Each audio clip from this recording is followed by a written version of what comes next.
Oh, hi. Didn't see you standing there.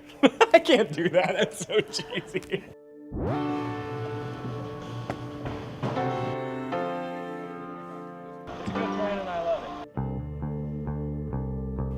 My name's Nick Harmer and I play bass in Death Cab for Cutie. We're on tour right now and yes, there's 4 of us on stage jumping around and having a great time. But there's also a lot of people behind the scenes that sort of help us out and really make the show possible. So I'd like to introduce them to you and let them explain what they do, how they do it, and what makes the entire show, a Death Cab for Cutie concert, happen.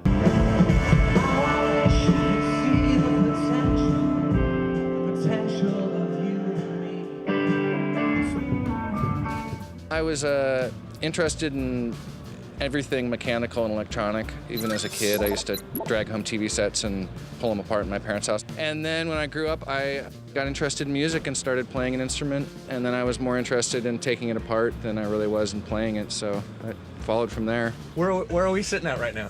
Oh, we're sitting in our tour bus right now. Yeah. I've been driving rock and roll bands around the country for 17 years. Who's been your favorite rock bands to drive? I'd have to say Death Cab for Cutie. I'll pay you later, thanks. Yeah. I kind of switched gears in my mid-20s going from environmental science and decided, oh, why don't I go do music instead, but I can't sing. All of the instruments on stage come through this console here, and I can access each one of what everyone's hearing on stage separately by kind of scrolling through. I can turn and adjust on this screen or on this surface control for any changes that need to be made. I don't even know what all these blinking lights do, and it totally intimidates me.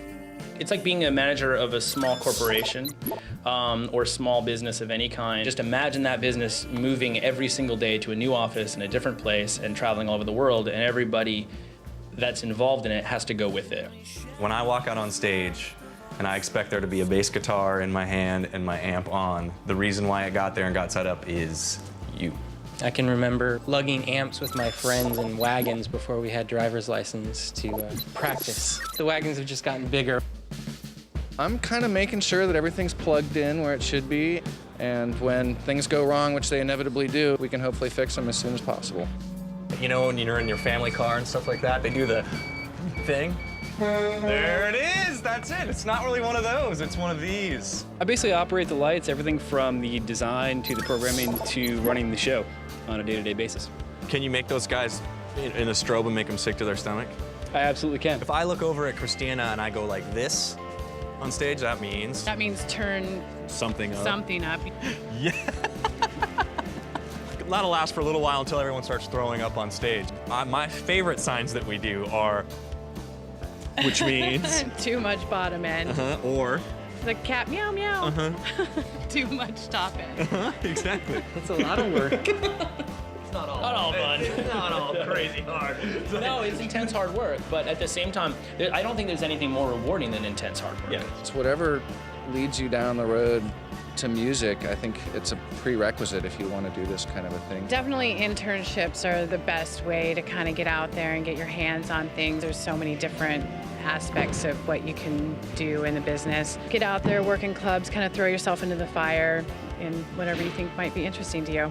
You may have been up since 6 a.m. that morning, and it may be 13 hours later and the band's just coming off stage, but you see that reward right there. Like, everybody had a great day, we're all good friends, we're all into it, we've learned and we've challenged ourselves yet again. But, We're brothers of the road. We are brothers of the road. Yes, we are. Many years. Many years. We're Death Cab for Cutie from Seattle, Washington. We'll see you again very soon. Thank you very much for coming out this evening.